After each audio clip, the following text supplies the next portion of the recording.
नमस्कार, मी स्वामी षडाक्षरी. आज आपण या ठिकाणी पाहणार आहोत ऑर्डिनरी लाईट म्हणजे काय, त्याचबरोबर प्लेन पोलाराइज्ड लाईट म्हणजे काय. या दोन शब्दांचा अर्थ या ठिकाणी आज आपण पाहण्याचा प्रयत्न करूयात. ऑर्डिनरी लाईट म्हणजे नेमकं काय, इथून आपण सुरुवात करूयात. ऑर्डिनरी लाईट म्हणजे काय याचा अर्थ या ठिकाणी आपण बघूयात. ओके, तुम्ही कुठलीही लाईट घ्या. लाईट ही कशापासून बनलेली आहे, ऐका बरं का, नीट ऐका, व्यवस्थित नीट ऐका. लाईट ही कशापासून बनलेली आहे. लाईट ही इलेक्ट्रोमॅग्नेटिक वेव्ह, ज्याच्यामध्ये इलेक्ट्रिक फील्ड आहे, ज्याच्यामध्ये मॅग्नेटिक फील्ड आहे, अशा दोन घटकापासून बनलेली आहे. लाईट ही कशापासून बनलेली आहे, वेव्हपासून. पण वेव्ह कसल्या, इलेक्ट्रो आणि मॅग्नेटिक. इलेक्ट्रोमॅग्नेटिक वेव्हपासून, ज्याच्यामध्ये इलेक्ट्रिक फील्ड आहे, ज्याच्यामध्ये मॅग्नेटिक फील्ड आहे, अशा प्रकारच्या वेव्हपासून लाईट बनलेली आहे. So light consist of electromagnetic wave. Electromagnetic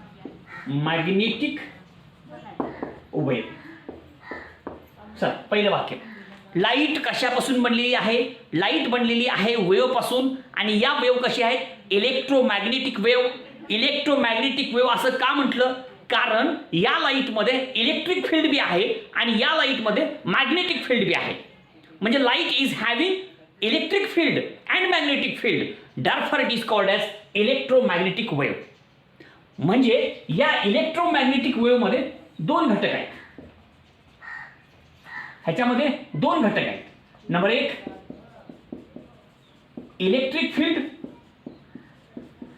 number दोन, मॅग्नेटिक फील्ड. बघा, एका शब्दांचा अर्थ नीट लक्षात घ्या. अतिशय सोपी संकल्पना आहे, पण आपण लक्षात घेतल्यावर. ओके, आता हेच मी आकृतीकडे काढतो. पहा, हा सोर्स आहे, ह्याच्यापासून ही दिशा आहे लाईट जाण्याची. This is the direction of light. Okay, आणि मग ही आपली वेव्ह आहे, इलेक्ट्रोमॅग्नेटिक वेव्ह. ही अशा प्रकारची आपली ही इलेक्ट्रोमॅग्नेटिक वेव्ह. लाईट कशापासून बनलेली आहे, इलेक्ट्रोमॅग्नेटिक वेव्ह. आणि ह्याच्यामध्ये दोन कंपोनंट आहेत, एक इलेक्ट्रिक कंपोनंट आणि दुसरा जर आपल्याला असं काढायचं असेल तर this is called as a magnetic. आहे का, हा दुसरा जर पकडला आपण, this is called as a second component, that is nothing but the magnetic field. हे सांगण्याची आवश्यकता नाही, तरी पण तुम्हाला मी सांगतो थोडक्यात कळण्यासाठी. ओके, आता ही दिशा आहे. तुमची लाईट कोणत्या दिशेमध्ये प्रपोगेट होते आहे, तुमची लाईट कोणत्या दिशेमध्ये जाते आहे, ती जाण्याची डायरेक्शन, दिशा कोणती आहे, ही. ह्याला म्हणायचं direction of propagation. Direction of propagation of light. आता या ठिकाणचा प्रत्येक शब्द फक्त व्यवस्थित समजून घ्यायचा आपल्याला. बाबांनो, लाईट आहे. लाईट कशापासून बनलेली आहे, इलेक्ट्रोमॅग्नेटिक वेव्ह. इलेक्ट्रोमॅग्नेटिक वेव्हमध्ये दोन घटक असतात. त्याच्यामधला पहिला शब्द इलेक्ट्रो म्हणजे इलेक्ट्रिक फील्ड, दुसरा शब्द मॅग्नेटिक म्हणजे मॅग्नेटिक फील्ड. इलेक्ट्रोमॅग्नेटिक वेव्ह, त्याच्यामध्ये दोन फील्ड आहेत, इलेक्ट्रिक फील्ड आणि मॅग्नेटिक फील्ड.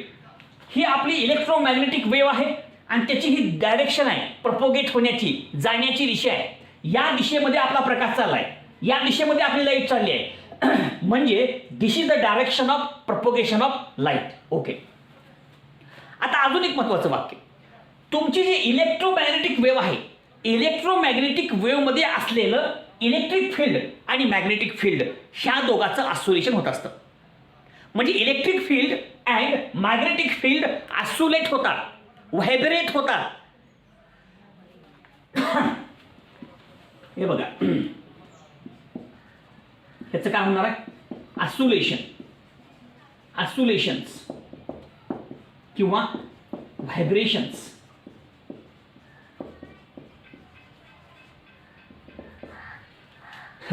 फार सविस्तरपणे सांगितलेलं आहे. याचा अर्थ आपण लय व्यवस्थित समजून घेतला पाहिजे, तुम्हाला सहज कळेल मला काय सांगायचं आहे. इलेक्ट्रोमॅग्नेटिक वेव्हमध्ये असलेलं इलेक्ट्रिक फील्ड आणि मॅग्नेटिक फील्ड, या दोघांचं काय होतं, ऑसिलेशन होतं, व्हायब्रेशन होतं. ते व्हायब्रेट होतात. आणि त्याचं व्हायब्रेशन कसं होतं, कळालं का, त्याचं व्हायब्रेशन कसं होतं, तर त्याचं व्हायब्रेशन होत असताना बघा, आता ही काय आपली डायरेक्शन आहे, ही काय डायरेक्शन कशाची, this is the direction of propagation of light. आणि ही आपली मॅग्नेटिक फील्ड आहे, ही आपली इलेक्ट्रिक फील्ड आहे, याचं होणारं व्हायब्रेशन कसं होतं हो का, असं होत असतं. म्हणजे जी डायरेक्शन आहे त्याला कसं असतं, परपेंडिक्युलर असतं. म्हणजे कसं होतं हे पण आपण लक्षात घेतलं पाहिजे. इलेक्ट्रिक फील्ड, मॅग्नेटिक फील्ड या दोघांचं होणारं जे काय व्हायब्रेशन आहे, ऑसिलेशन आहे, ते कसं होत असतं, तर लाईट ज्या दिशेमध्ये जाते, लाईट ज्या दिशेमध्ये प्रपोगेट होते, लाईट प्रपोगेट होणाऱ्या डायरेक्शनला होणारं ऑसिलेशन, व्हायब्रेशन हे परपेंडिक्युलर असतं. म्हणजे कसं, आज एकदा बघा हो का, इथे तुम्ही ही समजा तुमची काय डायरेक्शन आहे, ह्या दिशेमध्ये आपली लाईट काय होईल, प्रपोगेट होलेली आहे. लाईट ही या दिशेमध्ये चाललेली आहे, या दिशेमध्ये प्रपोगेट होलेली आहे. मग या दिशेला तुमची मॅग्नेटिक फील्ड, इलेक्ट्रिक फील्ड यांचं होणारं ऑसिलेशन कसं असतं, हे परपेंडिक्युलर असतं. आता हे उदाहरण घेतलं एक, हे परपेंडिक्युलर आहे कारण ह्या दोघांच्या मध्ये 90 अंशाचा कोन आहे, 90 डिग्री. 90 अंशाचा कोन म्हणजेच परपेंडिक्युलर. संपलं. हे अशा ऑसिलेशन झालं पाहिजे. म्हणजे होणारं ऑसिलेशन हे डायरेक्शन ऑफ प्रपोगेशन ऑफ लाईटला कसं पाहिजे, परपेंडिक्युलर. आणि ते तसं असतं. ऑसिलेशन कसं असतं मग लिहू इथं, perpendicular, perpendicular to direction of propagation, direction of propagation, direction of propagation of the light. ऐका बरं का, हे सगळे शब्द जे आहेत दिसतील का बघा, दिसू लागले. ओके, प्रत्येक शब्दांचा अर्थ नीट लक्षात घ्या. ठीक आहे, हे मग हे सगळ्याला कॉमन आहे. दोन व्याख्या आपण करणार आहोत. एक आहे ऑर्डिनरी लाईट, दुसरा आहे प्लेन पोलाराइज्ड लाईट. दोन्ही शब्द आपल्या समोर आहेत. ह्या दोन्ही शब्दांचा अर्थ आपण बघत असताना हे पहिल्यांदा कळणं महत्त्वाचं आहे. हे तुम्हाला समजलं की व्याख्या कळाली, दोघांच्या व्याख्या कळाल्या. काय काय सांगितलं बघा मी, लाईट असते, लाईट कशापासून बनलेली आहे, इलेक्ट्रोमॅग्नेटिक वेव्ह पासून. इलेक्ट्रोमॅग्नेटिक वेव्हमध्ये किती कंपोनंट असतात, दोन. कोणते कोणते, इलेक्ट्रिक फील्ड आणि मॅग्नेटिक फील्ड. आणि इलेक्ट्रिक फील्ड, मॅग्नेटिक फील्ड यांचं काय होतं, ऑसिलेशन होतं, व्हायब्रेशन होतं. आणि त्यांचं होणारं जे ऑसिलेशन किंवा व्हायब्रेशन आहे ते कसं होतं, perpendicular to the direction of propagation of light. Perpendicular to the direction of propagation of light, हे लक्षात ठेवा. आणि मग हे होणारं व्हायब्रेशन परत ह्याच्यामध्ये दोन भाग कळलं का. हे होणारं जे प्रपोगेशन आहे ते एका प्लेनमध्ये का सगळ्या प्लेनमध्ये आहे. समजा इन ऑल प्लेन असेल, इन ऑल प्लेन, तर त्याला म्हणायचं ऑर्डिनरी लाईट. हे होणारं जे ऑसिलेशन आहे ते जर सगळ्या प्लेनमध्ये असेल that is called as ordinary light. आणि ते जर फक्त एका प्लेनमध्ये असेल, in one plane, that is called as plane polarised light. संपली. हो का, ह्या दोन्ही व्याख्या तुमच्या समोर आल्या आणि संपूर्ण संकल्पना तुमच्यासमोर सांगितलेली आहे. हे थोडंसं नीट लक्षात घ्या. बस हे एवढं कळालं की व्याख्या कळाल्या, पुन्हा वेगळे सांगायची गरज नाही. मी काय सांगतो ऐका. लाईट आहे, त्याच्यामध्ये इलेक्ट्रोमॅग्नेटिक वेव्ज आहेत आणि त्या इलेक्ट्रोमॅग्नेटिक वेव्हमध्ये इलेक्ट्रिक फील्ड आहे, मॅग्नेटिक फील्ड आहे. इलेक्ट्रिक आणि मॅग्नेटिक फील्डचं काय होतं, ऑसिलेशन होतं, व्हायब्रेशन होतं. ते ऑसिलेशन कसं होत असतं, perpendicular to the direction of propagation of the light. आणि ते जर फक्त सगळ्याच प्लेनमध्ये होत असेल, इन ऑल पॉसिबल प्लेन, असं बी होतंय, असं बी होतंय, असं बी होतंय, सगळ्याच प्लेनमध्ये, असं बी, असं बी, असं बी, सगळ्याच प्लेनमध्ये होत असेल तर त्याला म्हणायचं ऑर्डिनरी लाईट.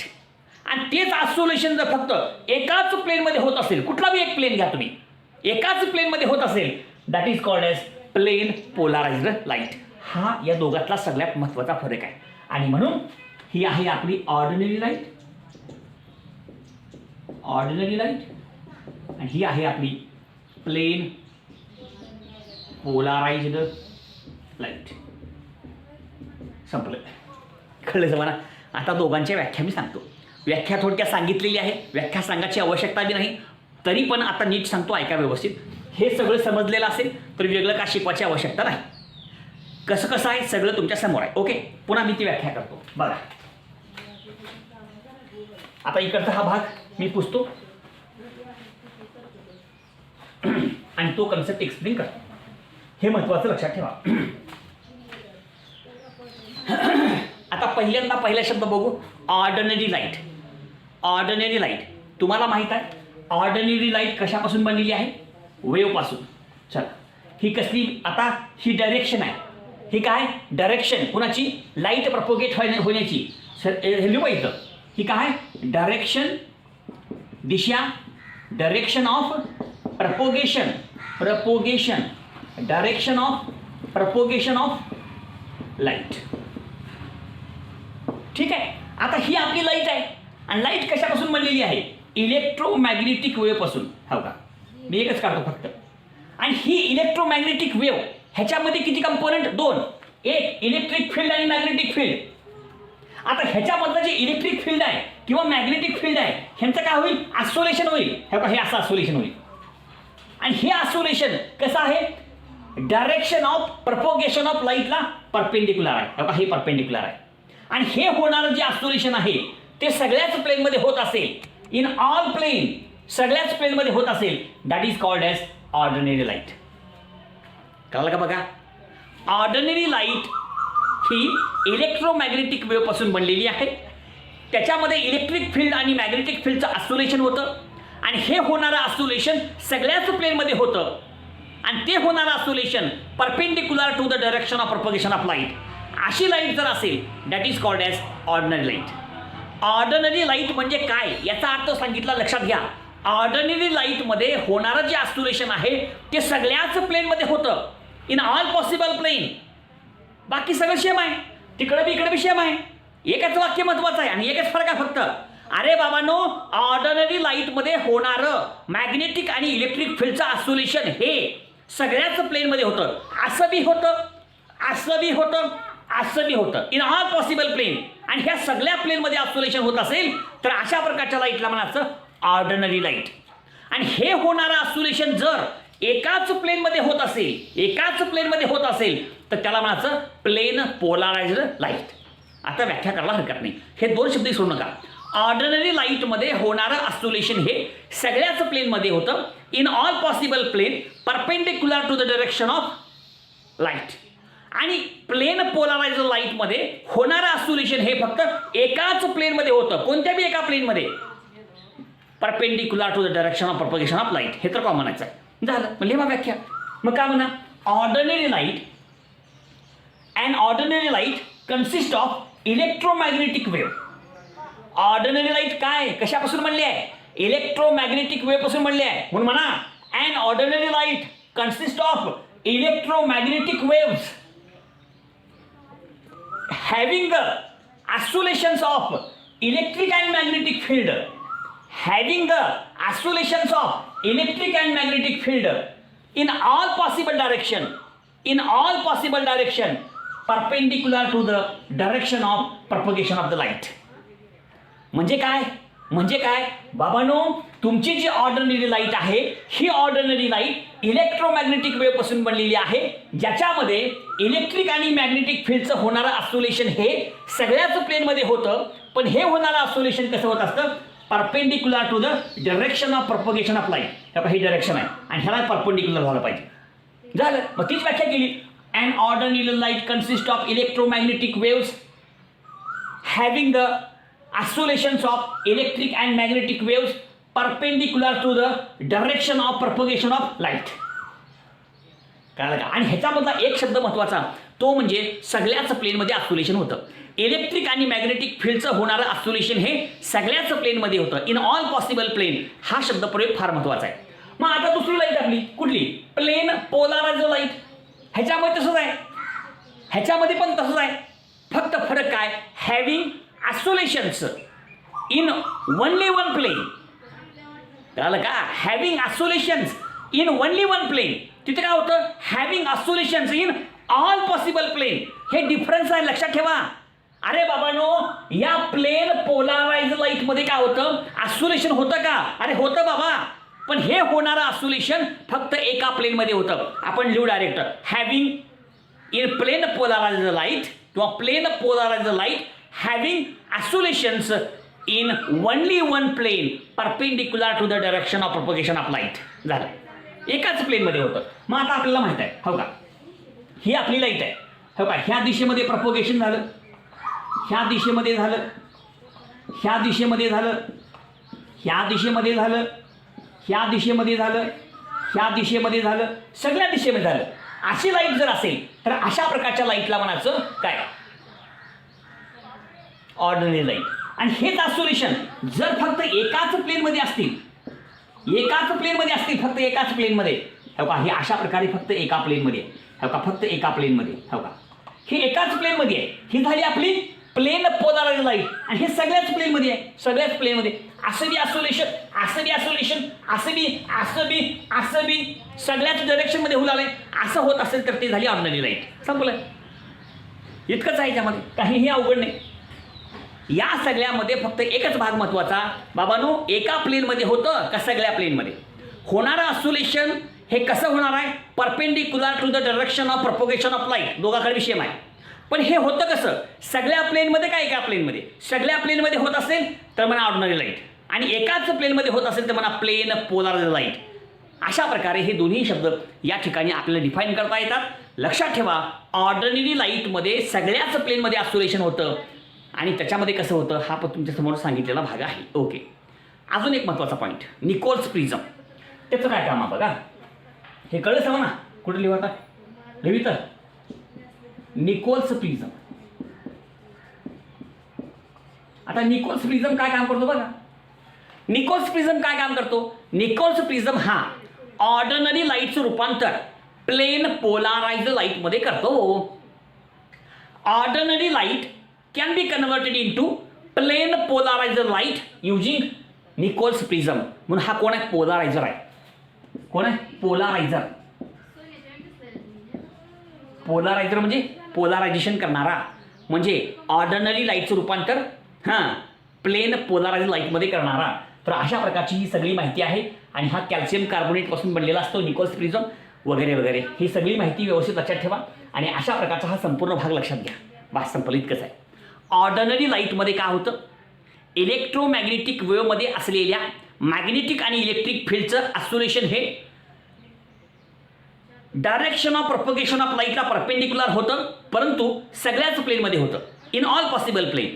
प्लेन पोलाराइज्ड लाईटमध्ये इलेक्ट्रोमॅग्नेटिक वेव्हमध्ये असलेल्या इलेक्ट्रिक आणि मॅग्नेटिक फील्डचं ऑसिलेशन हे फक्त एका प्लेनमध्ये होतं, परपेंडिक्युलर टू द डायरेक्शन. हे सांगायची गरज नाही. संपलं. इतकाच फरक आहे. याच्यामध्ये फरकच एक आहे की किती प्लेनमध्ये. बस सगळ्याच प्लेनमध्ये असेल तर ऑर्डिनरी लाईट म्हणा. संपलं. का अवघड आहे? सोपं अगदी. तर ह्या दोन्ही संकल्पना आपल्यासमोर आहे, त्या मी तुमच्यासमोर सांगितलेले, व्यवस्थित लक्षात ठेवा. बघा, ऑर्डिनरी लाईट ही इलेक्ट्रोमॅग्नेटिक वेव्हपासून बनलेली आहे, ज्याच्यामध्ये इलेक्ट्रिक फील्ड आणि मॅग्नेटिक फील्ड आहे. ह्या दोघांचं होणारं ऑसिलेशन हे perpendicular to direction of propagation of light होतं, परंतु ते जर सगळ्याच प्लेनमध्ये होत असेल, ऑल प्लेनमध्ये, that is called as ordinary light. आणि प्लेन पोलाराइज्ड लाईटमध्ये सुद्धा इलेक्ट्रोमॅग्नेटिक वेव्ह आहे, त्याच्यामध्ये सुद्धा इलेक्ट्रिक फील्ड मॅग्नेटिक फील्ड आहे. त्याच्यामध्ये होणाऱ्या या फील्डचं, इलेक्ट्रिक फील्ड आणि मॅग्नेटिक फील्डचं होणारं ऑसिलेशन कळलं का? हे कसं आहे? Perpendicular to direction of propagation of the light, परंतु फक्त in one plane, that is called as plane polarised light. झालं. अशा प्रकारची संपूर्ण माहिती आहे. म्हणजे एका प्लेनमध्ये होतं का सगळ्या प्लेनमध्ये होतं? एका प्लेनमध्ये होतं का सगळ्या प्लेनमध्ये होतं? कळलं का? इन वन प्लेन का इन ऑल पॉसिबल प्लेन, एवढंच महत्त्वाचं आहे. आणि याच्याच आधारे हे सगळं या ठिकाणी आपण लक्षात घ्यायचं आहे. अशा प्रकारे या ठिकाणी ऑर्डिनरी लाईट आणि प्लेन पोलाराइज्ड लाईटचा अर्थ या ठिकाणी बघितलेला आहे. ही संपूर्ण माहिती आपल्याला लक्षात घ्यायची आहे. लाईक करा, शेअर करा, सबस्क्राईब करा. धन्यवाद.